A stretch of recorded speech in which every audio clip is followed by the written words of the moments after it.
Hi, I'm Steven. You can now watch UCF TV 24 hours a day on Bright House Digital Channel 1.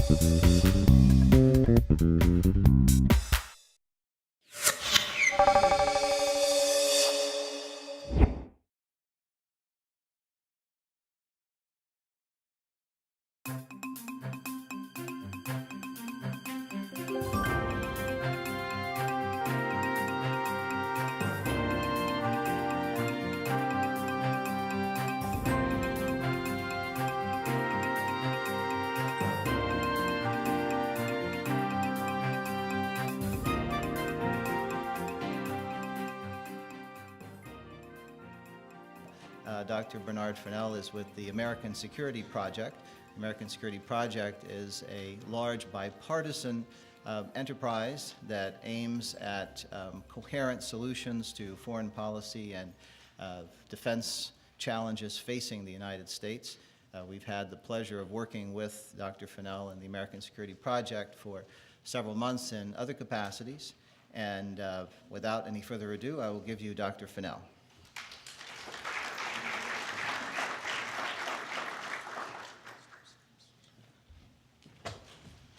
Good morning. Thank you, John, and thank you to all the co-sponsors of this great event. I'm delighted to be here speaking with you. Came in late last night after a bit of a scramble when we got the phone call yesterday morning from my colleague calling him into government service, but you know how it works. Now anything he says in public or in private or anywhere is suddenly attributed to President Obama or President-elect Obama, so he can't speak in public. But I'm going to try to raise many of the same issues that he would have raised with you.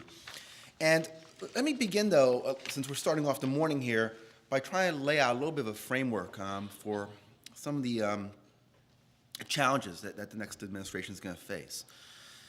And let's go back in time a little bit. And I think one of the challenges here is that we've never really come to grips with the end of the Cold War.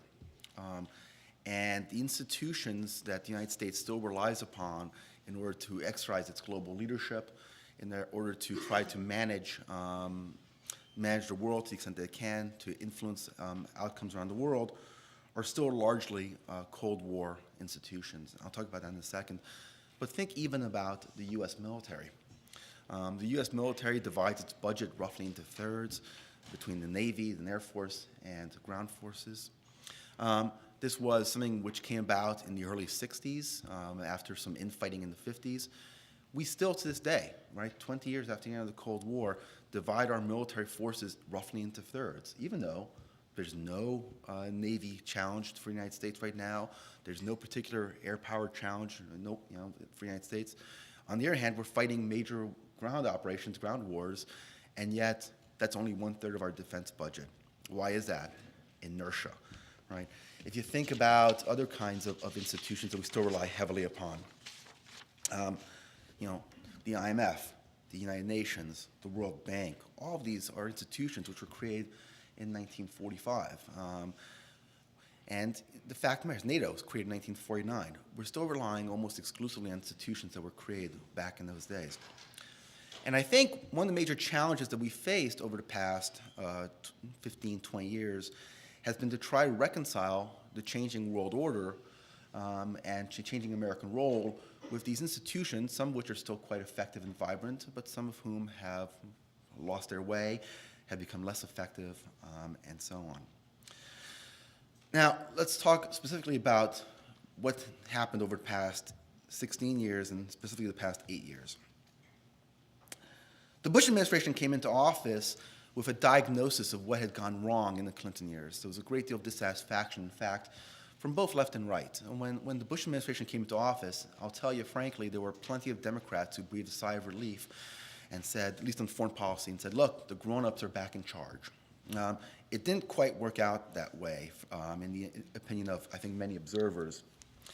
The challenge for the Clinton administration had been that there was no strategy, really. The United States had gone down this rabbit hole of calling itself the indispensable nation, which meant that no matter what happened in the world, it was an American problem. But also, without wanting to exercise the kind of really significant leadership that would help shape global challenges to support American interests.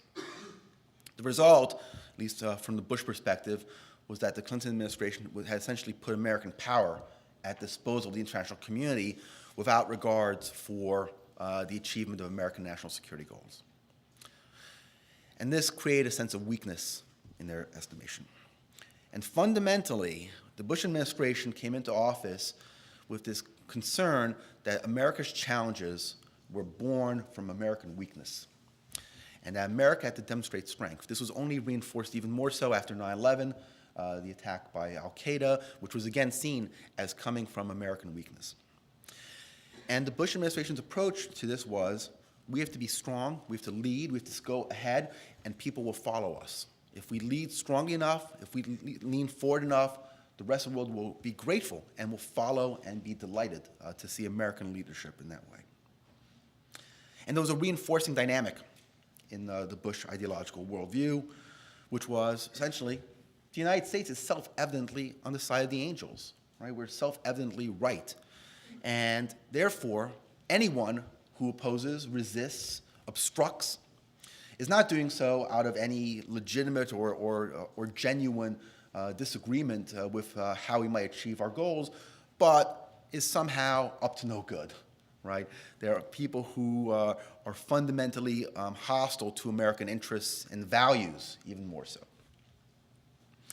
So you have a theory that if you stay way out in front, people will follow, and then when people don't follow, instead of taking that as perhaps a way of questioning whether in fact your leadership posture makes sense, you assume that those people are therefore the enemy, with us or against us.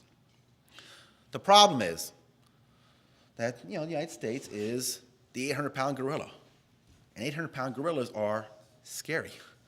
I've had the pleasure of actually hiking in the Rwandan mountains and seeing 800-pound gorillas about 15 feet away. You don't want to mess with an 800-pound gorilla.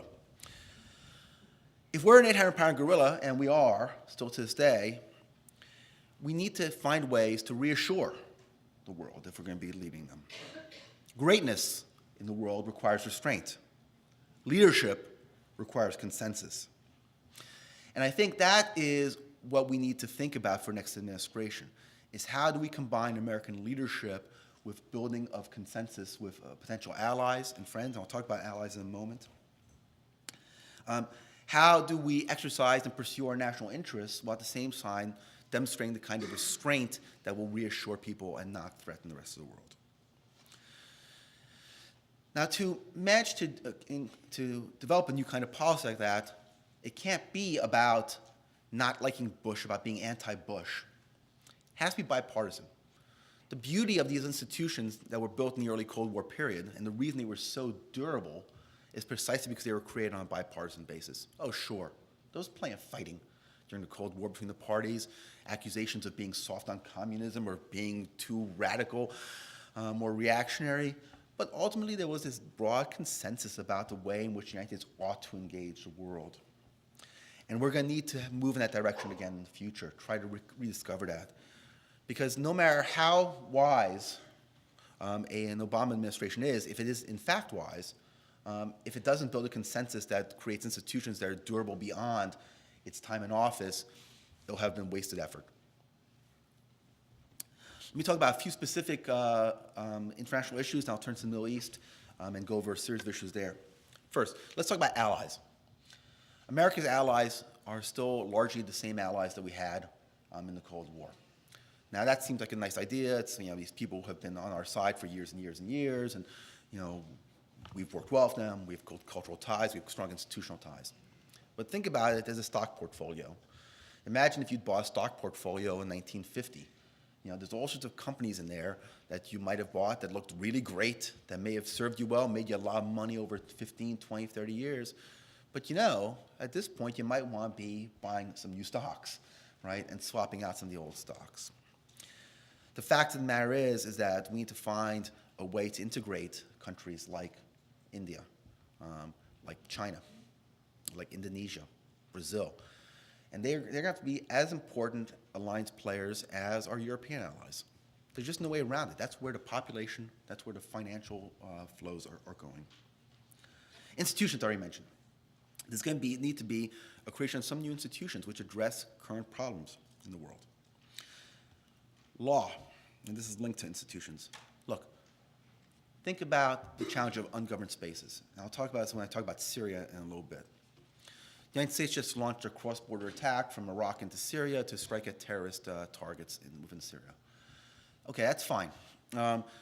Maybe you have to do that on occasion. But look, we are now living in a world 7 years after 9/11 where there's still no accepted legal status for what happens when you harbor terrorists on your soil. Shouldn't there be some sort of law about that, about under what conditions countries can legally go and strike at targets in other countries, about what the obligations are of states to, in fact, prevent terrorist groups from operating on their soil? It's fuzzy. We've spent no time developing new kinds of law and institutions to deal with our current challenges. Or Guantanamo, there's another example. What, in fact, is the legal status of an enemy combatant, of an unlawful combatant? It's fuzzy. It needs to be clarified. You just can't have a situation where any country can pluck anyone around the world, deem him a terrorist, and hold him. It just doesn't work that way. And we don't want to be doing that as well. Fourth, U.S. capacity. The United States is going to need to address this issue of the capacity of the U.S. government. We still spend more on defense than we do on any other foreign policy instrument by far. Now, defense is expensive. I hear that. I know that. But nonetheless, there's an imbalance here which is fundamental. There are more sailors in a single carrier battle group than there are officers in the Foreign Service of the United States. In fact, there are more musicians in the U.S. military than there are Foreign Service officers. Now, that's a junk stat, right? It's meaningless. And yet, look, I mean, there is a fundamental issue here. There needs to be a dramatic increase in our Foreign Service capacity. There needs to be a dramatic increase in our ability to communicate with the rest of the world. In the late 1990s, there were some very bad decisions made about such things as closing down the U.S. Information Agency. And now we're in a situation where we almost certainly have to recreate some sort of a public diplomacy function. We need to be able to invest in the tools of statecraft which will allow us to do things other than blow things up. And that's going to be part of our challenge. Let me turn now to the Middle East, and I'll try to weave some of these themes through in some depth as well, although obviously if we're talking about the entire Middle East and a whole series of issues in the Middle East, it's hard to do that with any sort of coherence. Let's talk a little bit first about the issue of allies in the Middle East. And the next administration needs to turn a serious eye and attention to this challenge of who do we want to be working with? What stocks do we want to buy over the next 30 years in the Middle East? That's not an easy question because our choices right now are, especially among, if we're talking about the Arab and Muslim countries, countries which are largely repressive or are sort of narrow plutocracies or just unpopular regimes, minority rules. I don't know what you do about that. But I just don't see how, if you were going to be if you were going to start from scratch, that you would look at Saudi Arabia, for example, and say, Saudi Arabia, that is a country that we, the United States, need to be allied with for the next 30 years and tie our future to. I mean, I find that sort of troubling given all the internal problems that exist there and Saudi Arabia's ties to radicalism and so on and so forth. Who are the correct allies? I don't know what the answer to that is, but we're going to have to address that. And we can't just keep going on in the same directions we have in the past, where largely we divide our allies and adversaries into who was on our side during the Cold War in some ways, right? The people who danced around with the Soviets are still our enemies. The people who were on our side and bought our weapons are still our best friends. That doesn't make sense to me. Let's turn to some specific issues. The Israeli-Palestinian dispute. This is, of course, one of the biggies. And here I come trying to bring a message of restraint. Any administration that doesn't throw itself headlong into the Israeli-Palestinian dispute gets accused of having failed to exercise its global leadership role and to resolve this crisis. But I'll tell you, it's not clear to me that the problem is in fact tractable. It's not clear to me that you have overlapping win sets for the Israelis and for the Palestinians at this juncture. Yes, it's possible that you can get narrow majorities on both sides to agree to some sort of agreement, but that doesn't strike me as being sustainable. There are significant minorities on both the Palestinian side and on the Israeli side who are resistant to any kind of agreement which might lead to a two-state solution where, in fact, there was real autonomy and real statehood for Palestinians. There's major resistance among Palestinians for any agreement which allows Israel to continue to exist at all. When Palestinians talk about ending the occupation, many Palestinians mean the occupation of the West Bank and Gaza. Many Palestinians mean the occupation of Arab land by Jews, Israel proper. And so we need to be sensitive to that. There's a major potential for spoilers. So here's the issue. The United States puts its prestige on the line, tries to negotiate an outcome, and what do we get in the result? Well, if the agreement falls apart because of the spoilers, because of the minorities, then we get blamed. So the United States' interests and prestige are placed in the hands of the most extreme members of the Israeli body politic and the most extreme members of the Palestinian body politic. I'm not sure that's a safe or wise or prudent course of action. By same token, any agreement that's reached is going to be unpopular with large segments of both the Palestinian and Israeli populations as well as large segments of the Muslim population worldwide. It's not clear to me there is a huge benefit for the United States in being the one who really twists arms and trying to reach an agreement, even if one is possible. Because the agreement will not be universally acclaimed as peace in our time. It will be universally acclaimed as treason and coercion and all the rest. Now, the United States can be helpful. We can't pose an agreement, but we can be helpful. We have tremendous capacity, intelligence capacities, right? The ability to engage in, to structure trade agreements in ways which are beneficial. We can do training. We can help do liaison. We can be an intermediary on talks. There's a whole series of things that procedurally the United States can do and ought to be pursuing. But that's not the same thing as committing ourselves to solving the dispute. Committing ourselves to being helpful, I think, is the right course of action. Committing ourselves to providing a solution, I think, raises expectations too high. And I think that is one of the big challenges for the United States, always, to not raise expectations too high. And I'll talk about that again when I talk about terrorism, because there's an issue that's linked here. Another challenge in the Middle East, economic stagnation. If you look at the youth unemployment numbers in the Middle East, it is frightening. There's somewhere in the neighborhood of 10 million young men in the Arab world who are unemployed at this juncture. By some estimates, that number will rise in the next 30 years to closer to 100 million. That's exponential growth. That's unsustainable. You're going to see radical movements, violence. There's nothing worse for us for stability in society than lots and lots of unemployed young men with easy access, by the way, to small arms and with no prospects for careers and probably, in many cases, no prospects for marriage. Young men, armed, out of work, unmarried, you have violence. No way around it. Unfortunately, many countries in the region are exacerbating their own problems. They still are tied to these sort of statist, quasi-socialist state structures which stifle innovation and economic growth. And in part, the reason for that is because it's too costly and dangerous to gut these structures, because then you throw people out of work in the short run, right? So you have these inefficient structures in place which are acting as a very small steam valve, and yet what they're doing is in the long run, they're building up a crisis that's going to explode.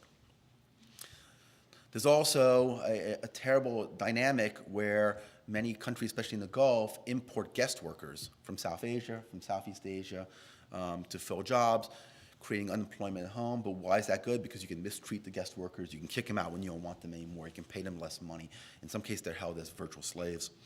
But again, that causes tremendous problems in terms of finding ways to get your youth employed. There's also a tremendous challenge in the Arab world, in particular, about women.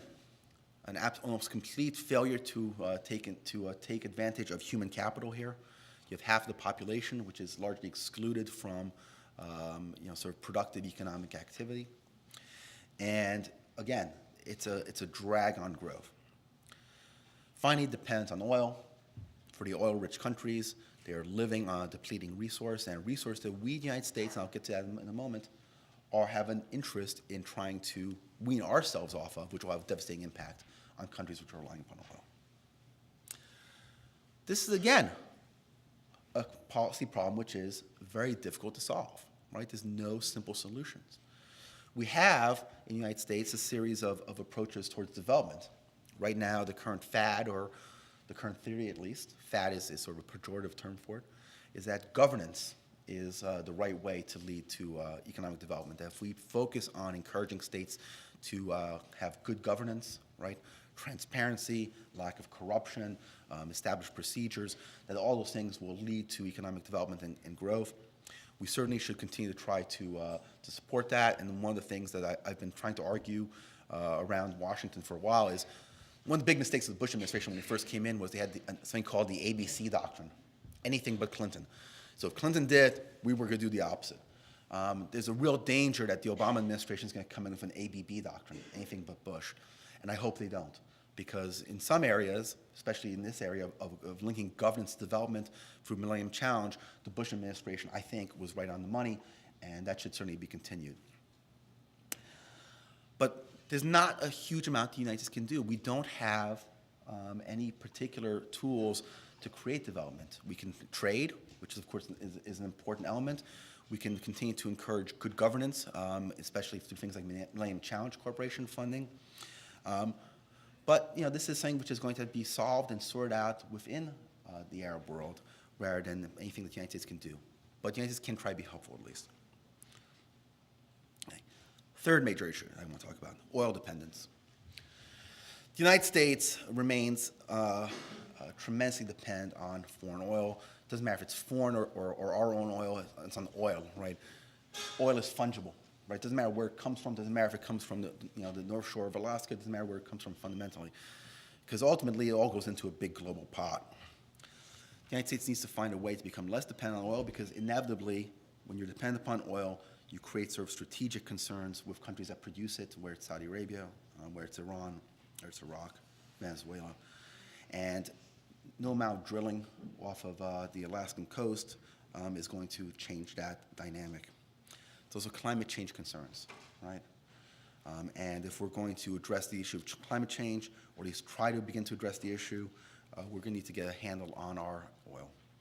Also, we are in a crazy situation in the United States where we borrow tons of money from the Chinese in order to buy oil, and we send the money over to Venezuela and Saudi Arabia and Iran. I just don't see how that's a sustainable or wise course of action. The United States, in short, I think, is going to take major steps to wean itself off of oil dependence, to find ways to create renewable sources of energy at home, and to become more efficient and more reliant upon our own sources. That is a Middle Eastern issue because it's going to change the way we relate to countries throughout the Middle East if we are not at the mercy of oil pipelines and oil movements. It's a hard process. It's going to take investment in across-the-board energy production, nuclear, wind, solar, clean coal, everything. It's one of these all of the above, and you may have to drill too. So I don't know how much that's going to play among the Democratic base, but there you go. That's my advice to the next administration, is to do all of the above and not and really try to address this challenge. Okay. The reality of it, though, is if you were able to wean yourself off of oil, you would create a tremendous crisis in the short run in the Middle East, because you'd be eliminating tremendous capital flows, which are going to maintain social stability in many of the countries in the Middle East. Okay, a couple more issues I want to raise real quickly. Iran.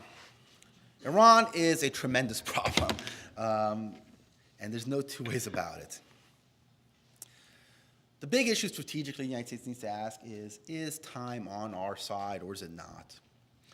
There are some helpful and useful and interesting demographic trends in Iran. Among the younger population, there seems to be less radicalism. There seems to be greater resistance to the theocracy. And there is a strategic argument that says that the United States should try to just get out of the way of Iran, let Iran go on its own course, and in 15 years, check back in with them.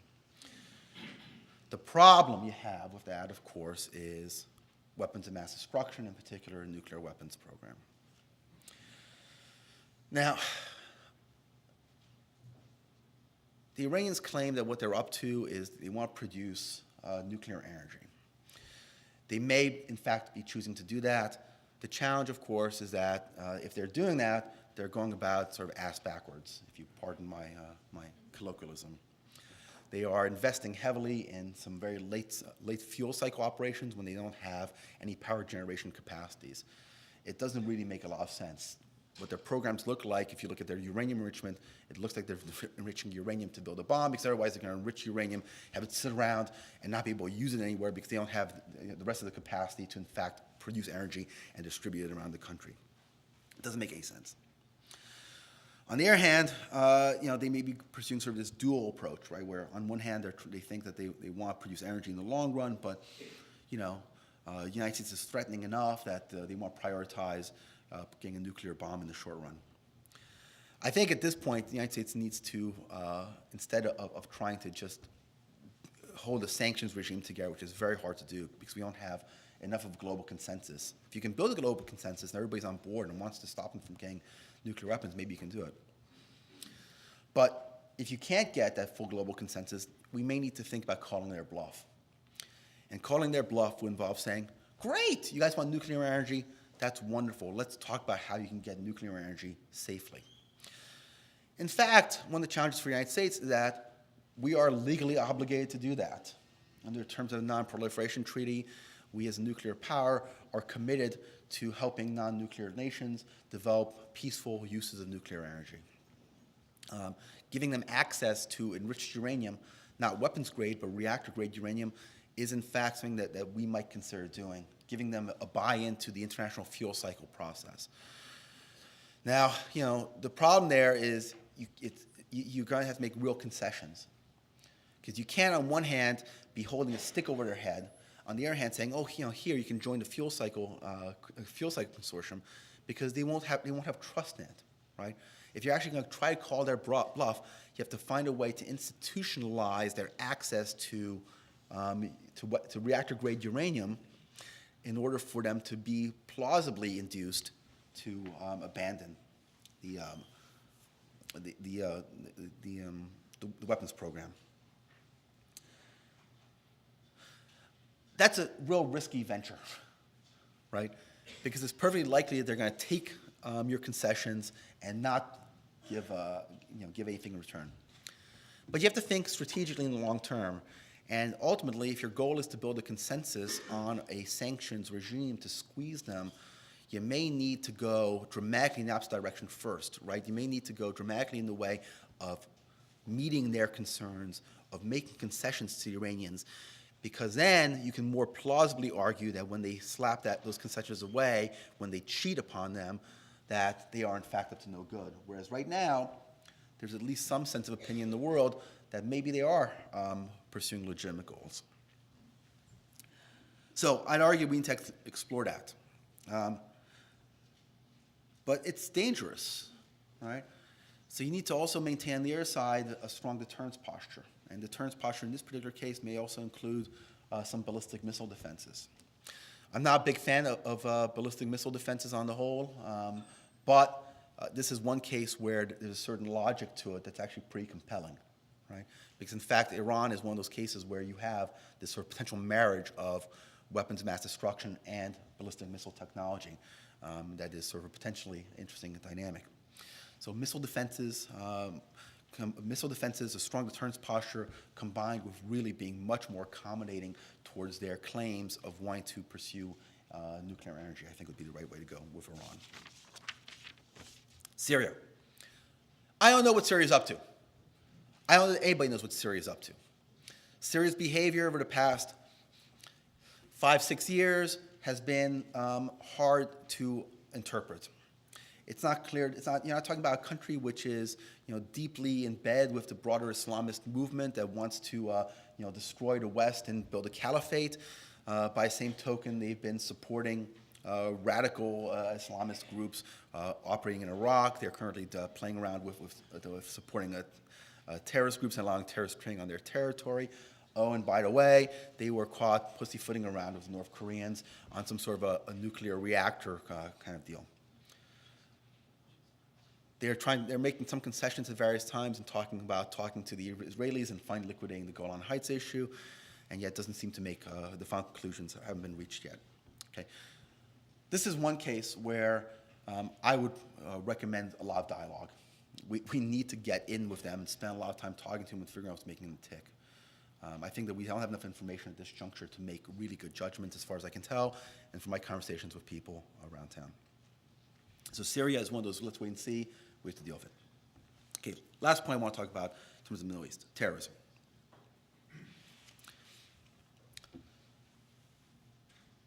The Bush administration came to believe that the reason we were attacked was because we were weak. And our weakness had been demonstrated by President Reagan's decamping from Lebanon after the attack on the Marines. It was demonstrated by President Clinton decamping from Somalia after the Black Hawk Down incident. It was demonstrated by the relatively weak response to the East Africa bombings, embassy bombings. The problem is, if you read the jihadist literature, they don't say that they're attacking us because we're weak. They say they're attacking us because they think that we have a goal of destroying Islam. And it's not just the jihadist literature, it is the polling opinion data in every Muslim country around the world except in West Africa. Okay? If you ask Muslims around the world, what do you think the goal of the war on terror is, 60% of Muslims will say it is to weaken and divide Islam. Okay? That's a fact. Doesn't mean it's true, it's a fact that they believe that. The more you pursue that hard line, the more likely they are to continue to believe that. And we need to find a way to change that dynamic. Now, the other dynamic to keep in mind is this, Islamism. It's true, there are some Islamists who want to create a caliphate and they want to then convert the entire world to Islam. But that's not the real core of the Islamist movement. The core of the Islamist movement is it's a response to failed governance within the Muslim world, and particularly in the Arab world, right? The failure of Arab socialist model, the Nasser kind of models, these repressive secular regimes, and it is a political movement, right? In many of the same ways that fundamentalism in the United States, conservative Christian movement was a response to the failures of secular liberalism in the 60s and 70s, okay? Now, I'm not making comparisons on the moral values, but here's the issue. With Islamism, you have a potent political movement. It's durable. It's not going to go away. We're not going to talk people off that ledge. There's going to be a powerful political Islamic movement. It's going to exist in part because of continued repression, and it's going to be violent because there's not opportunities for free expression or for democracy in the Arab world. Okay? There's no way around that. We're going to be looking at a generation or more of political Islam spawning fringe groups which are violent. The question is, who are they violent against? Okay? And what the United States has done over the past 20 years is it has put itself right in the firing line as a matter of deliberate policy. Okay? We have said to ourselves, the Saudi Arabian government is too weak to sustain itself against the Islamist threat, and therefore, the United States has to act as a safety valve. Okay, so when the Saudi government blames everything on the United States, we stand by and say, well, okay, we're not going to confront them about that or condemn it, because if we do that, then that's going to force the attention of the Islamists back onto the Saudi government. The Saudi government is going to be destabilized, and it's going to fall, and then there's going to be all sorts of problems in the Middle East. That, I think, was the wrong bargain. I think the notion that we should take the violence upon ourselves because we're stronger and more stable was the wrong way to go, because ultimately what it did was it relieved countries throughout the Muslim world from a need to confront the political Islamist movement, and not just confront it and defeating it, but to confront it and make it part of the political dialogue in their countries. In order for the United States to get out of the line of fire, the United States has to find a way to restrain itself. And this gets back to the Arab-Israeli dispute.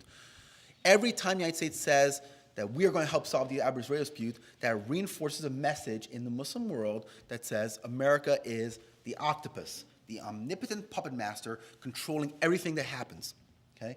And that is what creates this argument for that the American policy is designed to hurt Islam, right? The United States has to be in a position where we are not seen as being the puppet master. We have to reduce our fingerprints on policy, and we have to reduce our footprint on the ground. And until we do that, we're not going to be able to get people to focus on their own problems and their own societies. Instead, they're going to continue to externalize the threats and concerns that they have onto the United States. So we need, as the United States, I think over the next 8 years, not necessarily to be more aggressive, more engaged, but rather to find ways in much of the Muslim world and much of the Middle East to reduce our fingerprints on their lives and the footprints on the ground. And that's going to be, I think, a way to open up a lot more strategic options. And with that, I will stop. I'd be glad to take your questions and comments and concerns.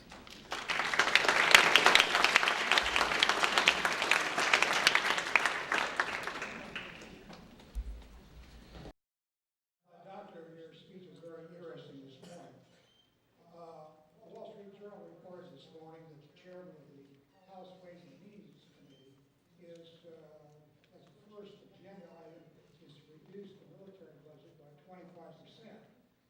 Each time in the past, There's a bunch of issues here, okay? We need to separate out cuts in the defense budget with cuts in the rate of growth of the defense budget. Defense budget is projected right now in the future years defense plan to increase by about 7% a year for next 5 years. The Department of Defense recently floated a proposal to increase it by another $450 billion over a 5-year period, which would make increases of roughly 20%. Now, that's not 20% overall over the next 5 years. Now, part of that isn't really an increase because part of that is just finding a way to get the same kind of spending that we've had under the special emergency funding for the Iraq War. But what I think you're going to see is an effort to cut that last part, that extra $450 billion that the DoD has asked for, and I think you're going to see an effort to go back to the defense plan that was in place for the past 5 years. That said, that does ultimately lead to a cut because you're not going to have the supplementals from the Iraq War, and so we will almost certainly be spending less on defense by the end of the first Obama administration that we're spending right now, if we are out of Iraq and if we haven't expanded our commitment dramatically to Afghanistan. There's no stomach, though, for cutting defense 25%. You couldn't do it if you wanted to at this point. So I think you might see sort of a slowing in the rate of growth, but even still, defense is going to grow pretty significantly over the next 5 years, and I see I have no inkling that it's going to be anything different than that. Question? I'm conscious of the United States being more and more as if where others hold a mortgage. Okay, well, foreign aid is a lot smaller than people think. It's not really the kind of thing that's going to bankrupt the United States in any way. The challenge of our foreign aid, from my perspective, is that instead of giving it to people who really need it, we're giving it to countries to maintain political bargains that were made 30 years ago.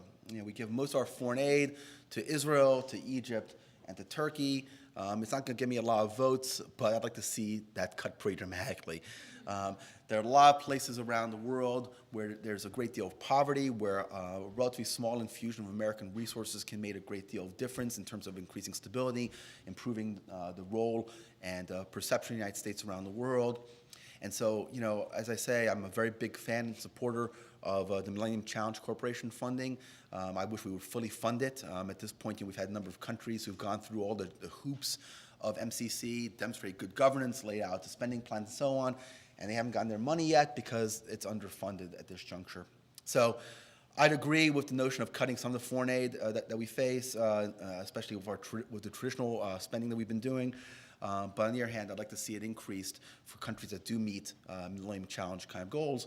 And another thing that I'll say that the Bush administration did that really ought to be maintained is the president has dramatically increased spending on AIDS prevention around the world, and I think that's been a very valuable tool. If you look at it in East Africa, it's made us very popular in many countries as a result of that much more increased visibility of our spending. So we can do good things, and there's some good bang for the buck in foreign aid, and really it's a pretty small investment, all things considered, compared to what you might have to do otherwise if a region blows up or countries come to hate us and so on. You have to think about it in those terms, not just of it's free money for people, but rather what are we getting as a result, and how could we get that same kind of stability and security, and what would it cost for some other tools of statecraft. So.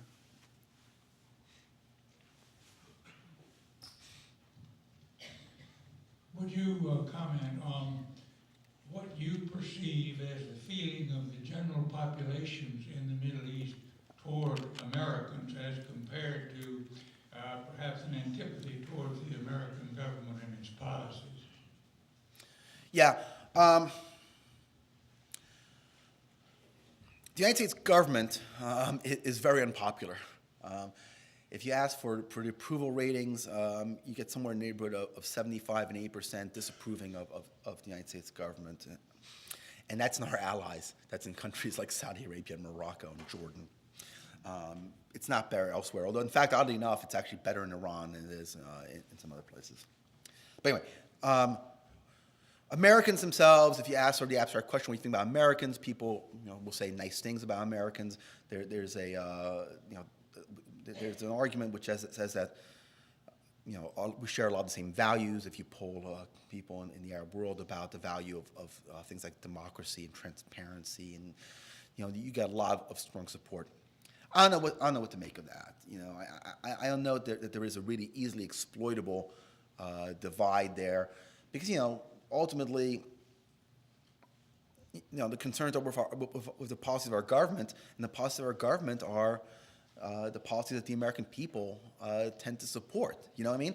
I mean, it's one of these things where, for example, there may be this belief, and I know there is a belief in many parts of the Arab world that, the American people probably also hate the Jews, just like people in the Arab world do. But, this cabal of Jewish financiers and the media types control the country and pull its purse strings. Well, that's not true. Right? I mean, American policy towards Israel is broadly popular in the United States. It's in fact something that both political parties are, absolutely consistent on. Barack Obama goes and addresses AIPAC.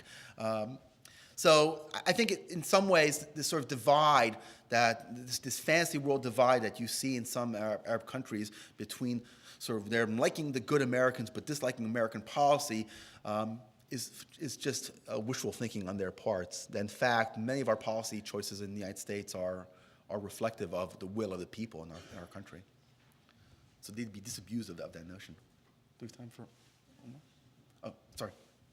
To think that a similar kind of agency will be reestablished in the United States?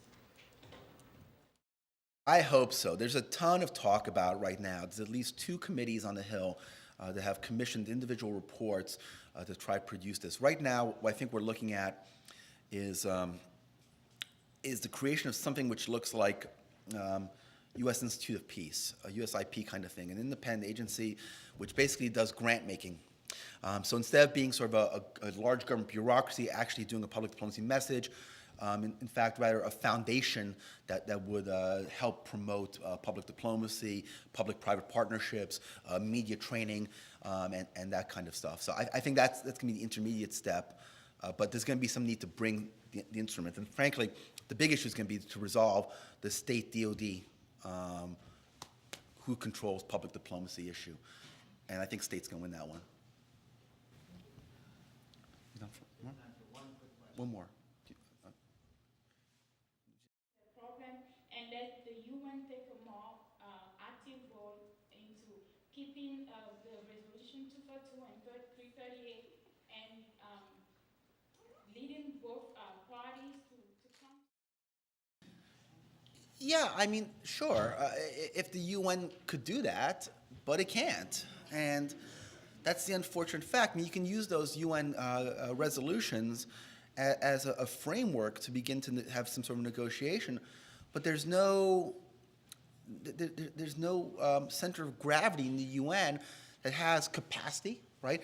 Think about things like monitoring an agreement, right? And that's one important issue, right?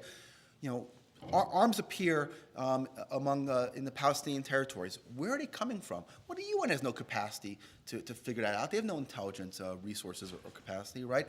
They have no way to, in fact, they have no money, right? They can't buy anything. They can't develop anything. And look, what's more, let's face reality. The UN is not popular in Israel. And the Israelis are not going to see the UN as a fair and unbiased intermediary.